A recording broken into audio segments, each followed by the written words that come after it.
Secara etimologis, Pancasila berasal dari bahasa Sanskerta, yaitu panca dan sila. Panca berarti 5, sila berarti batu atau sendi atau nilai. Secara etimologis, Pancasila merupakan pedoman dan landasan bagi penyelenggaraan kehidupan berbangsa dan bernegara di Indonesia.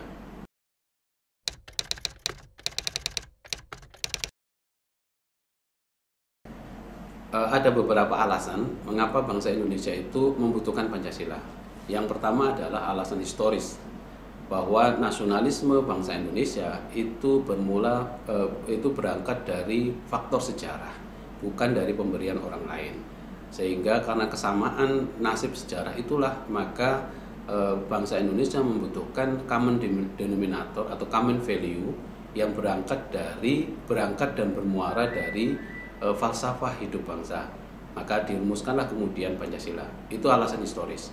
Kemudian alasan sosiologisnya adalah bahwa negara Indonesia merupakan negara yang sangat majemuk, yang multikultural, dari Sabang sampai Merauke, dari Pulau Rote sampai Pulau Miangas, itu memiliki keragaman suku, budaya, dan agama. Karena keragaman itulah maka butuh nilai yang mempersatukan itu. Maka Pancasila dirumuskan dalam rangka sebagai ideologi yang menyatukan kita yang berbeda-beda agama, berbeda-beda suku, berbeda-beda golongan. Itu alasan sosiologisnya mengapa bangsa Indonesia butuh Pancasila. Pancasila jelas dibutuhkan karena pasti dari keragaman kebudayaan itu pasti ada sesuatu yang harus menyatukan itu. Maka yang bisa menyatukan adalah nilai-nilai Pancasila. Kemudian alasan yang ketiga adalah alasan filosofis. Alasan filosofis adalah sebuah alasan bahwa sebagai sebuah bangsa kita harus punya sebuah nilai falsafah hidup yang berangkat dari akar kebudayaan kita, bukan berangkat dari akar kebudayaan yang orang lain atau negara lain. Pancasila itu dirumuskan oleh the founding fathers kita, itu bermuara dari tradisi-tradisi yang berkembang di negara bangsa Indonesia, di dalam masyarakat Indonesia. Sehingga Pancasila itu bukan diambil bersumber dari ideologi lain, tetapi bersumber dari akar kebudayaan kita. Secara filosofis, Pancasila itu berdialektika dengan kebudayaan-kebudayaan kita.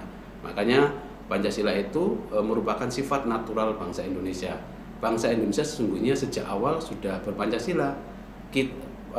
The founding fathers tinggal merumuskan saja bahwa Pancasila itu sebenarnya sudah bermuara dalam tradisi-tradisi itu.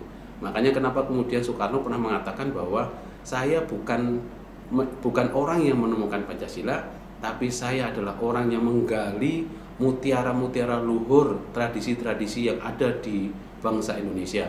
Tradisi luhur itulah yang kemudian kita sistematisasikan menjadi sebuah dasar negara. Itu ada 3 alasan mengapa Pancasila itu dibutuhkan oleh bangsa Indonesia. Alasan historis, alasan sosiologis, dan yang ketiga adalah alasan filosofis.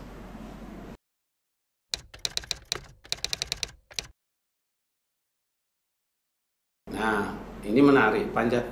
Manusia yang disebut Pancasilais adalah manusia yang mampu mempraktekkan seluruh nilai yang ada dalam Pancasila menjadi satu kesatuan organis, bukan memisahkan. Sila pertama ketuhanan yang Maha Esa, sila kedua sampai sila kelima.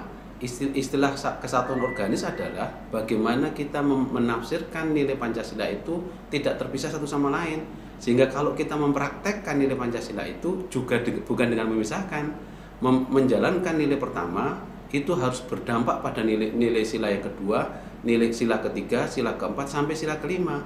Yang disebut Pancasila itu adalah ketika kita menjadikan nilai-nilai Pancasila itu sila pertama, sila kedua sebagai asas moralnya, sila ketiga, sila keempat sebagai sistem berpolitiknya, sila kelima sebagai tujuan berpolitiknya. Maka manusia Pancasilais adalah manusia yang secara komplit, secara keseluruhan bisa menjalankan 5 sila itu, dari sila pertama sampai sila kelima. Orang yang religius sebagai amanah sila pertama sesungguhnya adalah orang yang sangat mengedepankan nilai kemanusiaan, sangat mengedepankan nilai persatuan, sangat mengedepankan asas musyawarah untuk tujuannya demi keadilan. Itu yang lebih baik. Makanya orang yang religius dengan sendirinya sesungguhnya adalah orang yang Pancasilais, ya kan? Orang yang religius juga dengan sendirinya dia akan berdampak pada sila-sila yang lain. itu yang disebut dengan manusia Pancasila. Manusia Pancasila adalah manusia yang secara utuh bisa menjalankan 5 sila itu menjadi satu kesatuan organis, bukan memisahkannya.